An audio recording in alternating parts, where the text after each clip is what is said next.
Wish ಮಾಡಬೇಕು.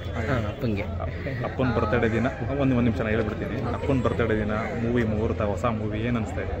ತುಂಬ ಖುಷಿ ಆಗ್ತಿದೆ. ಒಂದು 2-3 ಇಯರ್ಸ್ ಗ್ಯಾಪ್ ಆದಮೇಲೆ ಹೊಸ ಮೂವಿ ಲೀಡಲ್ಲಿ. ಸೊ ತುಂಬ ಎಕ್ಸೈಟೆಡ್ ಆಗಿದ್ದೀನಿ. ಹಾಗೆ ಇಡೀ ತಂಡಕ್ಕೆ ಒಳ್ಳೇದಾಗಲಿ. ಓಕೆ, ಅಪ್ಪ ಹೊಸ ಲುಕ್ಕಲ್ಲಿ ಬರ್ತಾ ಇದ್ದಾರೆ, ಹೇಗೆ? ತುಂಬ ಖುಷಿ ಆಗ್ತದೆ. ಫಸ್ಟ್ ಟೈಮ್ ಮಾಸ್ ಲುಕ್ಕಲ್ಲಿ ಬರ್ತಿದ್ದಾರೆ. ತುಂಬ ಎಕ್ಸೈಟೆಡ್ ಆಗಿದ್ದೀವಿ ನಾವು ಎಲ್ಲರೂ. ಓಕೆ, ಅಪ್ಪ ಮೂವಿ ಅಪ್ಪ ಐ ಲವ್ ಯು ಮೂವಿ ನೋಡಿದ್ರಿ ಏನು ಅನಿಸ್ತು? ಅಪ್ಪ ಐ ಲವ್ ಯು ತುಂಬಾ ಒಂದು ಒಳ್ಳೆ ಪ್ಲಾಟ್ ಇರುವಂಥ ಒಂದು ಸಿನಿಮಾ. ಅಪ್ಪನ ಏನು ಅವ್ರ ಸ್ಯಾಕ್ರಿಫೈಸ್ ಬಗ್ಗೆ ಮಾತಾಡೋವಂಥದ್ದು ಕಮ್ಮಿ. ಈ ಮೂವಿಲಿ ಅದರ ಪ್ರೀತಿ, ಅವ್ರ ಸ್ಯಾಕ್ರಿಫೈಸ್ ಬಗ್ಗೆ ತಿಳಿಸಿದ್ರು. ಓಕೆ, ಅಪ್ಪನ ಬರ್ತಡೇ ಇದೆ ಇವತ್ತು, ಏನು ಗಿಫ್ಟ್ ಕೊಟ್ರಿ ಅಪ್ಪನಿಗೆ? ನಮ್ಮಲ್ಲಿ ಆ ಥರ gift exchange, expensive gift, materialistic gift ಆ ಥರ ಇಲ್ಲ. ಹೀಗೆ ಒಟ್ಟಿಗೆ ಎಲ್ಲರೂ ಸೇರಿ ಖುಷಿಯಿಂದ ಇರೋದಕ್ಕೆ ಪಪ್ಪಂಗೆ ನೀವೇ ಒಂದು ದೊಡ್ಡ ಗಿಫ್ಟು.